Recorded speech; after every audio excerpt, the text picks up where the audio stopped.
Everything in Joelphia YouTube channel. Welcome back. Today we have a guest over here on the channel.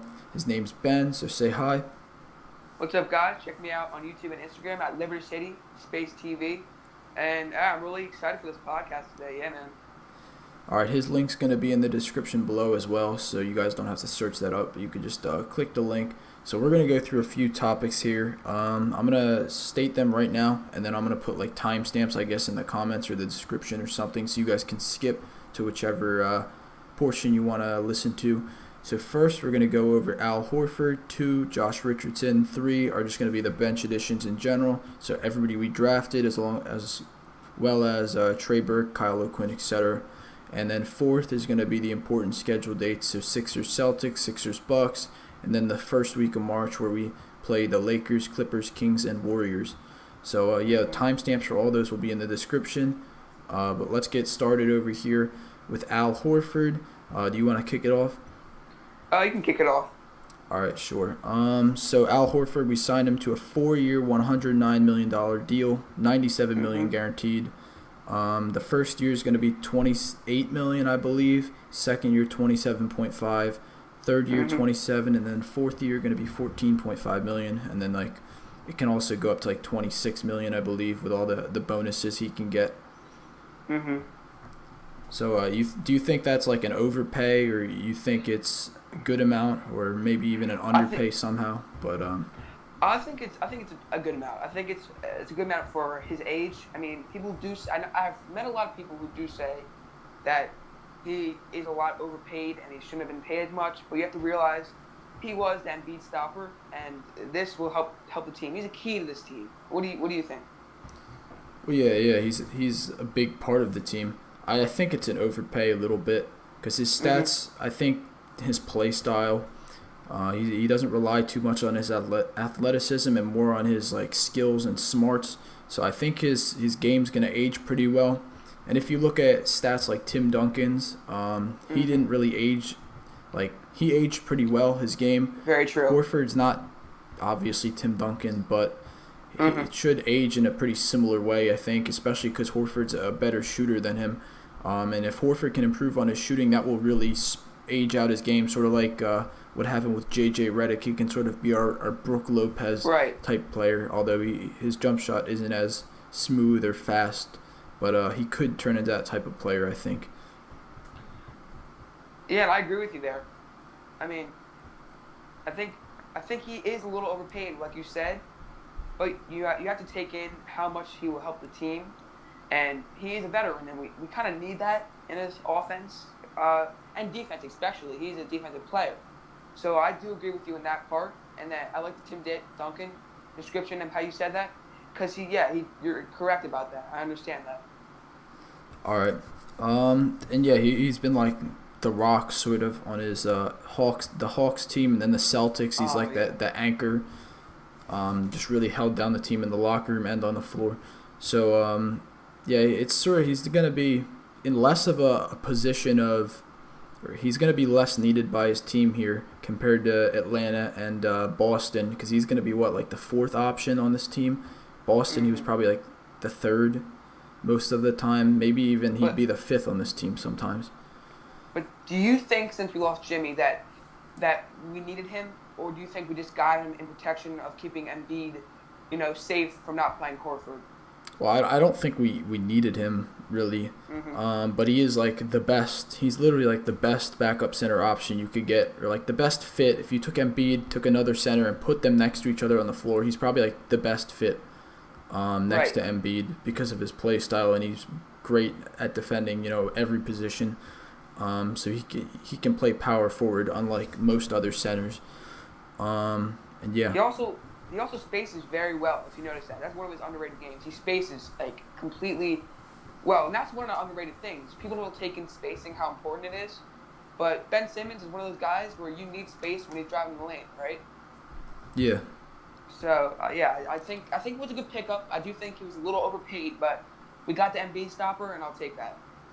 Yeah, and like people people underrate his shooting a lot. They say it's Oh low yeah. volume and then it's like only on pick and pops with like Kyrie, and so he's going to be Hmm. wide open all the time. But he does, if you go back and watch highlights in a lot of his games, he does take a lot of contested, deep mid shots or even threes, and he Right. drains a lot of them. So it's not like every shot he gets is wide open on the top of the key, like everybody thinks. But Right. again, he's improved.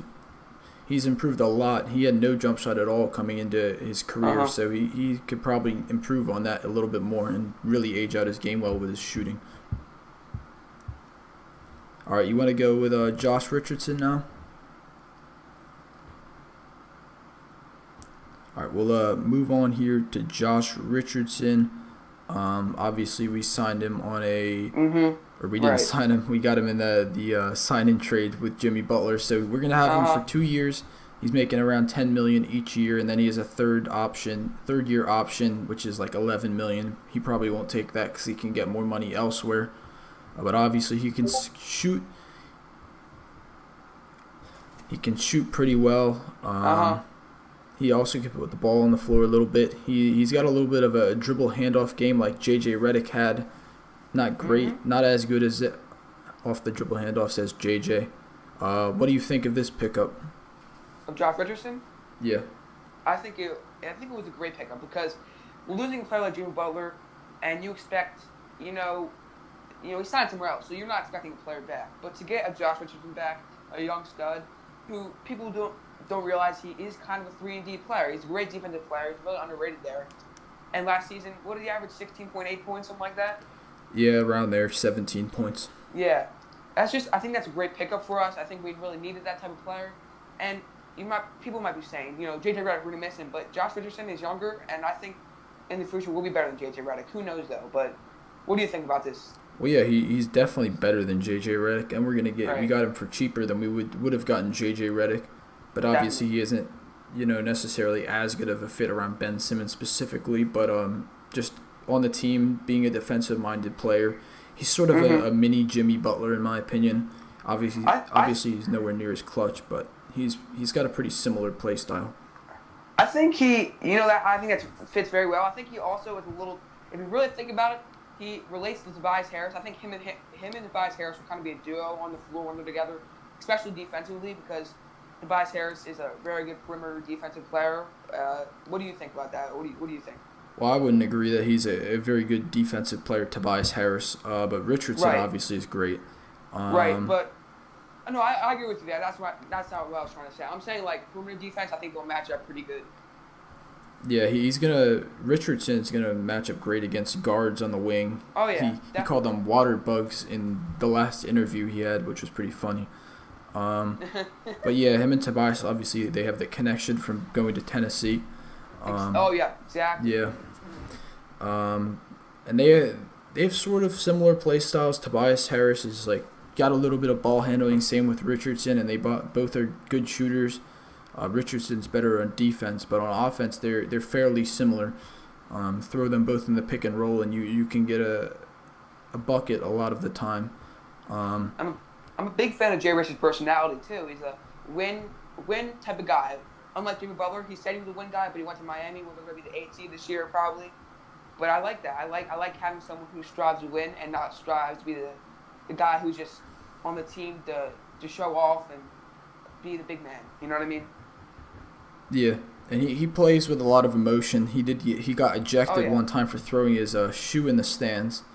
Richardson, so That just that shows should he be got a big interesting. heart. Yeah.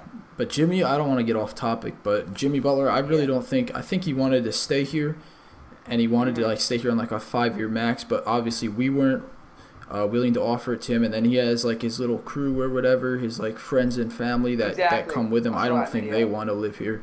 So I think that was a huge factor in his decision. Yes, huge. And like you said, he wants to win, but he also wants to be the man of the team. He wants to, show everybody that he's a really good player. And I think we all know that he is, but you know what I mean. But yeah, I'm not too mad about him leaving. I'm okay with that. We have a great team right now. I mean, I forget what year it was, but the last time Jimmy Butler was like the man on a team, that was the Bulls team that made the 8th seed. Oh yeah. So 2016 Yeah. maybe 2016-ish. I don't remember. Yeah, me neither. All right, so that's going to be it for Josh Richardson. Obviously, a great pickup, great young player, and he fits the age timeline of this team very well, and he's also pretty cheap. But next, we got bench additions. So we'll just go through all these guys one by one, talk about them a little bit each, not for too long. Okay. We'll start. Right. We'll start off with Trey Burke here. You want to start? Yes, I love this. I love Trey Burke. I've always loved him. I played for the Mavericks last year. How long did we sign him for? 1 year deal, partially guaranteed. Yeah, I can see him re-signing with his team. He is older, right? He's 28, 29? I think he's I could be way 27, 26. I think he's right around Joel Embiid's age. Probably. So he's actually pretty young considering we got him on such a cheap deal. Right. So how old is he? He is, let's see. Believe he's 26. Yes, 26 years old. I'm sorry, I was thinking. But yeah, he's a great player because he people do understand he's a great offensive player. He's very skilled and just passing the ball and just being that type of guy you need. Last year, we kind of fell short of backup point guards because Ben Simmons, it's hard to back him up, right? So, I think we kind of needed that type of playmaker and just straight up point guard to, help us in our depth. I like this. Yeah, I mean, we didn't have really a backup point guard that was actually playable. We had TJ McConnell, but he's not very playable, especially in the playoffs. Yeah. So now we have Trey Burke. He's got that scoring punch off the bench. Speaking of scoring punch, Carmelo Anthony, obviously there's some rumors there. But back to Trey Burke. He can knock down tough shots, sort of like Jimmy Butler did. Obviously, he's not going to have as big of a role because he's coming off the bench and he's behind Ben Simmons. But yeah, he's going to be a pretty crucial part of this team or whatever just throughout the whole year because Embiid and Horford are going to be sitting, so we're going to be like sliding Tobias Harris up most likely to power forward, Richardson up to small forward. We might even start him at like shooting guard or something some games. And, last year he averaged 17 minutes. He averaged 9.7 points, 1.5 rebounds, 2.6 assists. That's just a backup point guard for you. That's the stats of backup point guard. Like you said, you could probably save him at shooting guard if you want Raul Neto in there or Shake Milton at point guard. He can honestly play either guard, and I like this. And I like how you said Tobias Harris will move up to the power forward, which I can definitely see that. And I like this. I like this pickup. I think it was important for us to get a good backup point guard. When I saw we signed Raul Neto, I was kind of like, okay, he's kind of like TJ McConnell but older. So I understand this pickup, and I like it a lot. Yeah.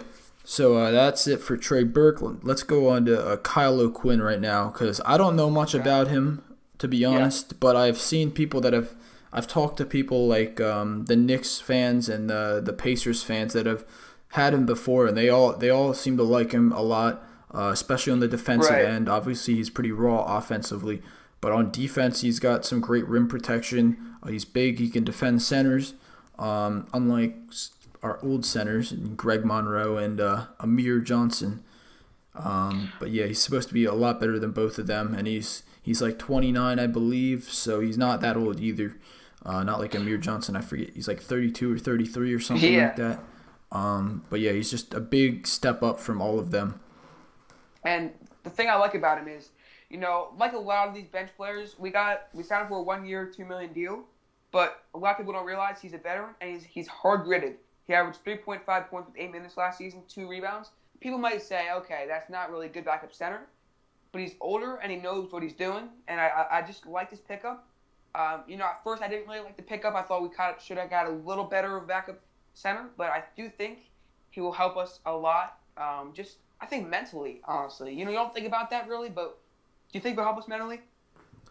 Not really, like a lot mentally. When I think of Horford, I think of mentally because he's like the locker room guy. Oh yeah, definitely that. But Kyle O'Quinn, yeah, I guess he could sort of be like a Horford type player. He's obviously said in his entrance interview that he's willing to step in whatever role he's needed. So I don't think he's gonna be a big like chemistry issue to this team at all. But then, like in Indiana, even though his stats aren't good. He was behind like Miles Turner, Domantas Sabonis, and those guys there, and he's only really behind Joel Embiid and Al Horford here. So he's probably just he's probably going to get more minutes than he did there here in Philadelphia. What do you think his point? What do you think? How many points did he average this season? Points. Ooh, I'm not really sure, but I'll go with I think at least 5 because he's going to have an increased role, especially when Al Horford and Joel Embiid are out, because I know they're both going to get their load management. Al Horford for being older, and then Embiid for his knees or whatever. So he's going to have to play a big role in this team. Even if we do have a center, a good starting center all the time, we're still going to need a backup. So I think he's going to be really important. Yeah, I'd say 5.7 points, 5.6, with about 2 rebounds. Yeah, probably. Something like that. All right, so that's Kyle O'Quinn. Now let's go into Raul Neto. Very interesting name there. Obviously, he's pretty much a T.J. McConnell that can shoot threes and is a little better on defense. But again, he doesn't have that really gritty, tough play style that T.J. had. Mm-hmm. Right. So what are your thoughts on him? What are your thoughts? Well, obviously, he's going to be behind Trey Burke and Ben Simmons, maybe even Shake Milton if he steps up. So he's not going to have a huge role. I'm not a big fan of the signing Raul Neto, and you could disagree with me, but I think Shake Milton will end up being better than him. I think he probably already is better than him. I think Raul Neto was just one of those pickups where we felt like we needed more depth, and I think Brand kind of did that on purpose. Last year, he averaged, with 12 minutes, 5.3 points and 2 assists, almost 3 assists.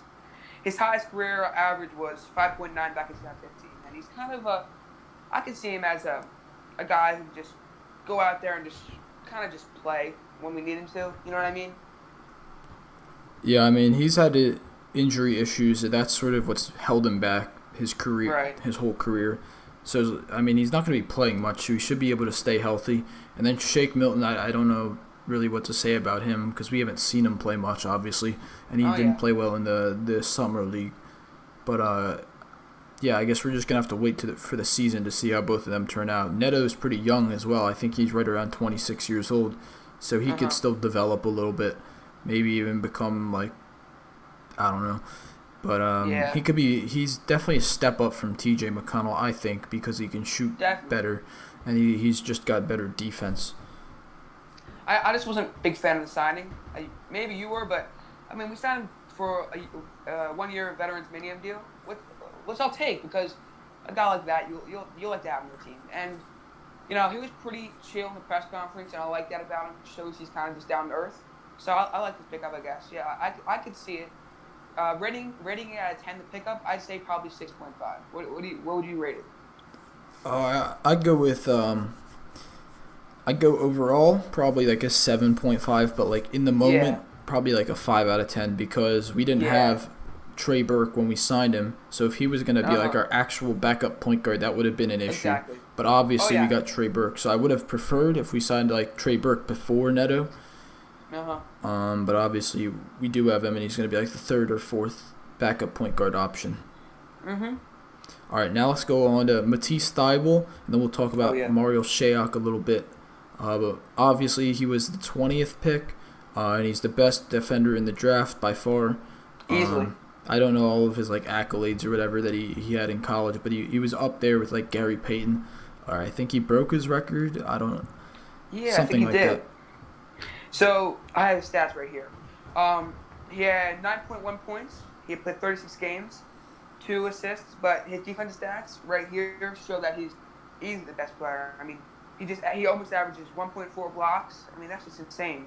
2 steals. He almost averages 2 steals. Last season, he averaged 3.5 steals. Just think of that, man. I mean, that's insane. Yeah, it's really crazy. So what player do you think he is most like in the NBA or will be in the future? What is his ceiling and what is his floor? I mean, ceiling, I'd say, I can't really give a floor, but ceiling, I'd probably say an upgraded Danny Green. He's really resembles Danny Green defensively, and then his shooting form is almost the exact same as Danny Green's, and he can't really put the ball on the floor that much, and he's right around the same height as Danny Green, so I just think that's around where he's at. I'd say downgraded Rocco, maybe a little bit. Do you agree? Do you see that? I see. Yeah, I don't think Rocco, he's. yeah, I don't think he could be as good right. defensively as Roko because he's shorter, but Uh he's huh. definitely going to be solid on the defensive end. I just don't know if he can be guarding like legit small forwards like Like Roko Quad. did. Yeah, right. So yeah, I do think this was a good pickup. A lot of people were mad when we got him 20th because there was a lot of other good players there, but I really did like his pickup. I think it was great. Great. He's also a very, very like smile guy. He's very just happy, but and he's had a lot of tough parts of his life, but he knows how to get through stuff, and I think he's just great for this team. I think he's great. All right, let's move on to Mario Shayok. What was he, the 54th pick, I believe? Yeah, 54th. Uh huh. Yeah, I think he was projected to go not even make it. He was projected to go undrafted, and then Drafted. obviously he showed out in the summer league really well.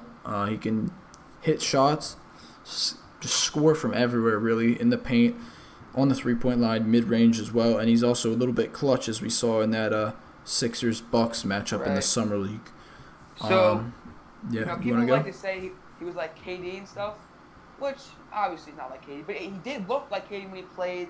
He wore number 35. It's kind of funny, but in college he started at Virginia, so that's pretty good. I mean, to go to Virginia is really good.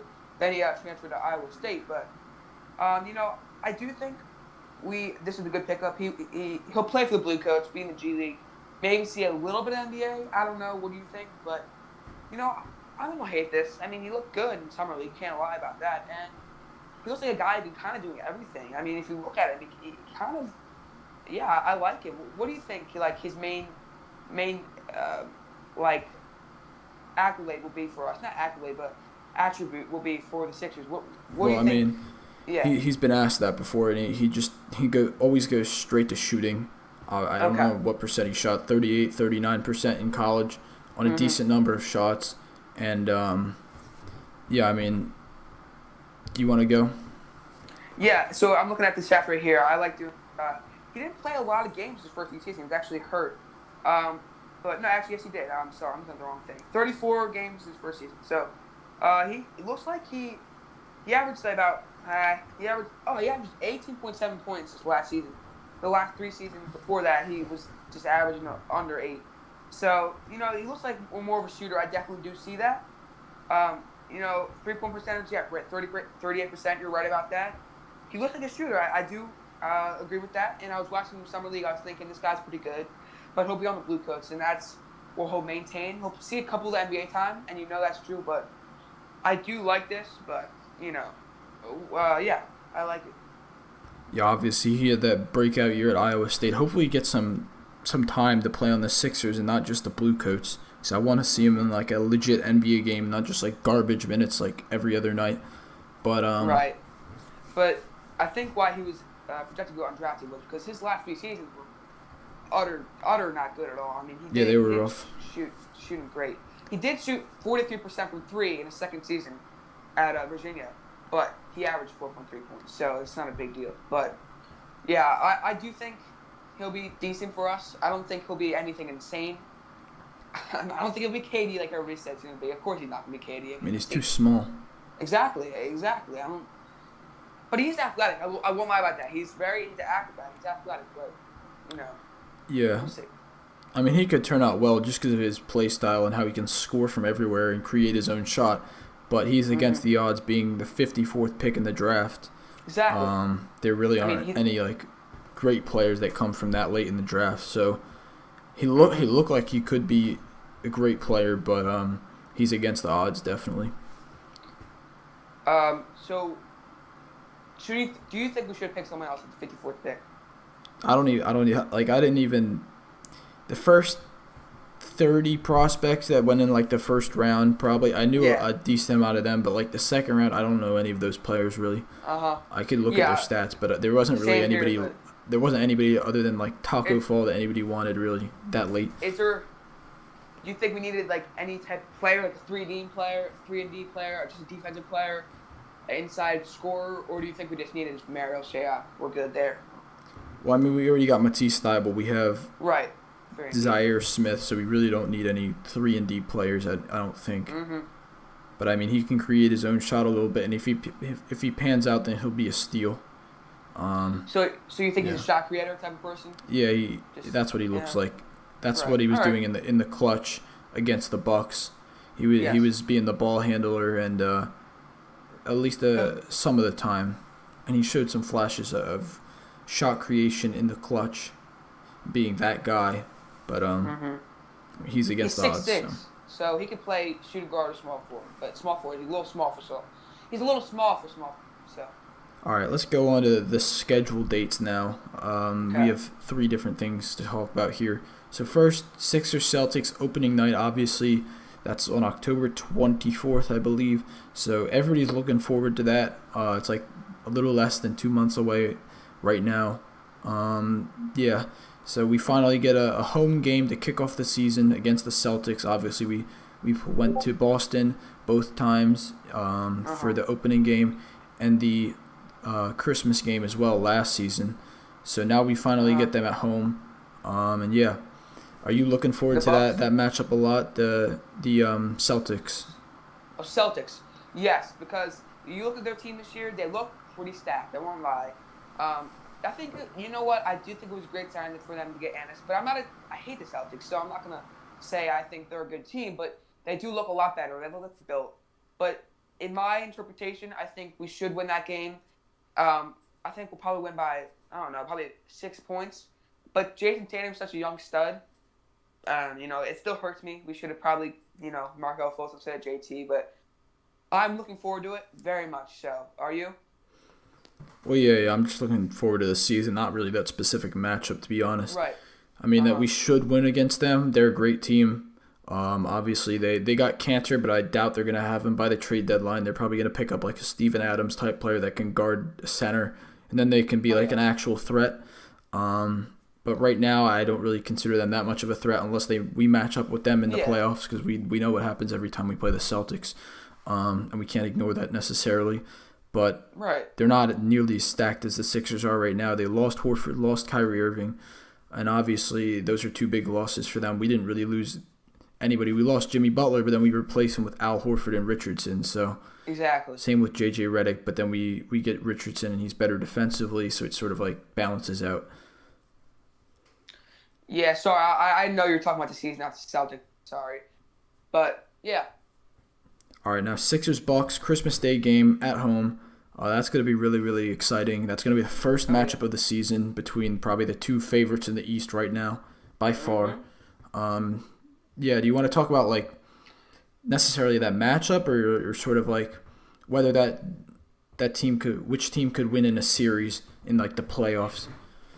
I'll talk about the matchup because I believe that Giannis. I'm a big fan of Giannis, and I think this matchup that we'll probably it's gonna be a close game, and I think we'll see a very close defensive game because Giannis is the type of player you have to realize the Bucks have a team where they're the perfect definition of building around a player, and I don't know what do you think of Chris Middleton. I think of him as an all-star, so I'm not really talking about Chris Middleton right now. Think about the role players they have behind Giannis. That's just insane for a team to do that. They have so many good just spot-up shooters. Wesley Matthews, they got Brook Lopez, both of the Lopez brothers. They just have so many good players. Bledsoe, who else? I mean, they used to have Brogdon left, which was a huge loss for them.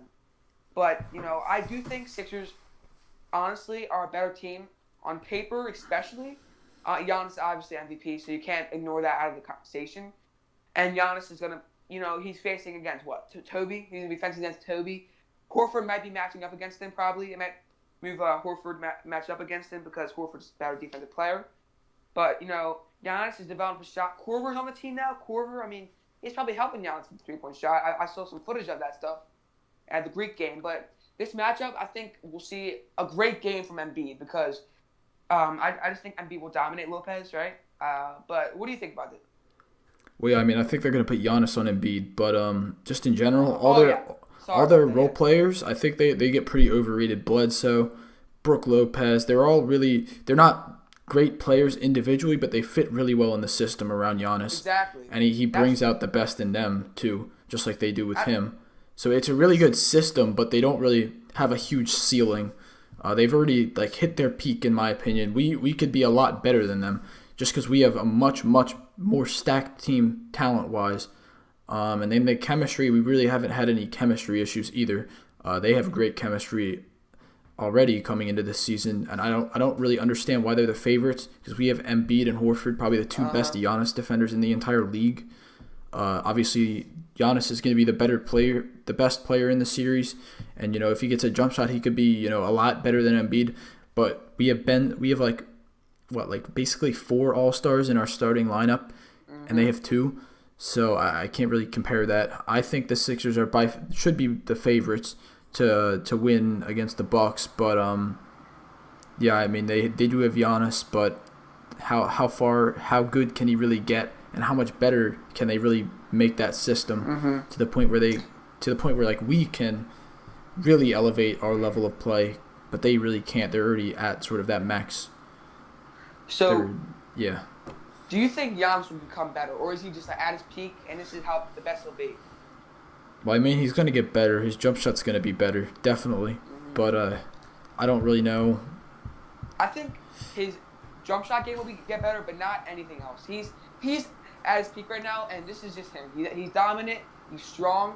But Embiid, in my personal opinion, I don't know what you think about this, but I think Embiid is better. And that's just me.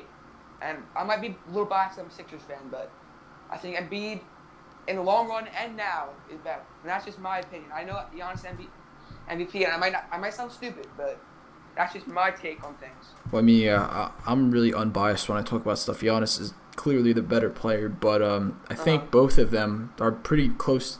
Obviously, Giannis can fix his jump shot, and Embiid can improve on his jump shot, but I think both of them have almost hit their ceilings. They're pretty close. Ben Simmons can improve a lot more, but oh yeah, definitely. Chris Middleton, he's basically hit his ceiling as well. Same with Tobias Harris. There's not a lot of room for improvement on the Bucks roster. Bledsoe's basically hit his ceiling. Brook Lopez, like, how much better can he get? Not really. Wesley Matthews, he's good, but he's getting old and he's not really great on defense either. But then we have, like, you look at the Sixers and you have, like, Zaire Smith, Matisse Thybulle, Shea, Milton. You have, like, a bunch of players that can still develop into great players. Tobias Harris can take the next step, but I think he obviously can be the clutch player on this team, but he's in general he's at his ceiling, so I take that back a little bit. And then Richardson, he can still get better. So there's a lot of room for improvement here on the Sixers compared to the Bucks. But yeah.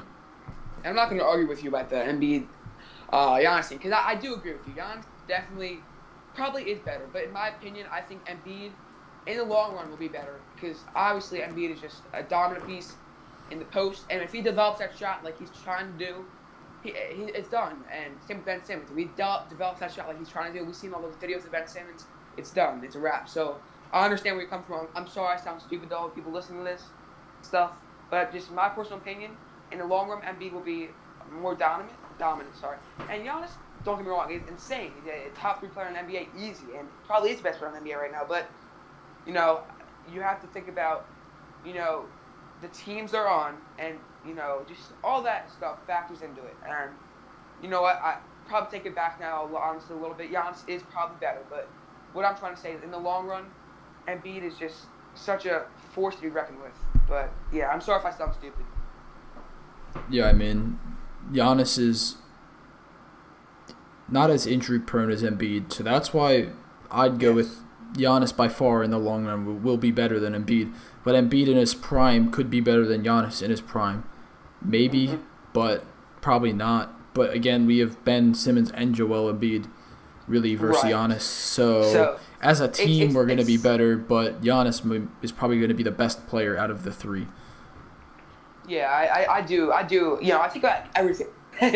Because now I'm realizing that Giannis is just insane. And I understand what you're saying. Like, if you add Simmons with Embiid, it equals a force more than, Giannis. But Giannis is just like a super beast from the Greek freak. That's what they call him that. I mean, but, it's hard. It's interesting. It's hard. Very interesting. That's very interesting. A lot of people can have their opinions and stuff. And I'm going to try to think more unbiased now, because when I start thinking unbiased, I do think Giannis is better. But in the prime, like you said, Embiid will probably be, yes. I do agree with that, yeah. I mean, who knows? We'll just have to see. Hopefully, Right. neither of them get injured. But yeah. We could be wrong. Ben Simmons could be better than both of them in the future. We could be I mean, totally yeah, wrong. Yeah. Ben Simmons is like a mini Giannis right now. He could do everything that Giannis can, but a little bit worse. So shooting, he does a Yeah. little bit worse. Passing, He's he's a a little better bit better passer, at, but Yeah, slashing, he's a little bit worse at. And he's just not. He's not as athletic as Giannis. But who do you think is quicker? Quicker. That's a hard question. They're very similar. I don't know who's quicker, but So I would. Giannis is definitely stronger. Oh yeah, easily. I'd say Ben Simmons is quicker only because he has room to get quicker, and Giannis, I think. Well, actually, Giannis will get quicker too, but I think Ben Simmons is quicker right now, personally. Well, I mean, yeah, if you were to put them in like a sprint, Ben Simmons would yeah. probably win, but Giannis is like a lot more agile, sort of, with all his like hop steps. I don't even know. I'm talking like 2K terms right now, but his like Euro dunks and stuff. Like Yeah. Ben Simmons can't do any of that. So Very his true. athleticism and his sort of like agility, I think, is better than Ben Simmons. But let's move on from that. Obviously, Sixers Bucks is going to be a great matchup for years to come. But let's just talk about this brutal week in March. The Sixers are going to be playing the Lakers, Clippers, Kings, and Warriors all away. I might have the Lakers-Clippers games mixed around. I don't know which one comes first. I Yeah. think it's the Lakers. Yeah, I think it's the Lakers too. Yeah, I mean, the Kings game is going to be like this sort of like sneaky one, like we had Right. this past year where we play the Warriors and then we play like the Kings the next night. And But this you time know we're what's- having the Kings first, so hopefully we you don't know what's underrate funny? them. You know, it's funny because when you think of De'Aaron Fox, I think of sneaky. He's a very sneaky player, and that's why I call him Fox, the swiper the Fox, whatever. But he's just so quick, and he's a sneaky player. He's really, I do think, out of, the rookies from that draft class, I think he is so sneaky. I think he could be the one who averaged 20 points first. And I just think he's so sneaky and quick. He represents the word sneaky, I think.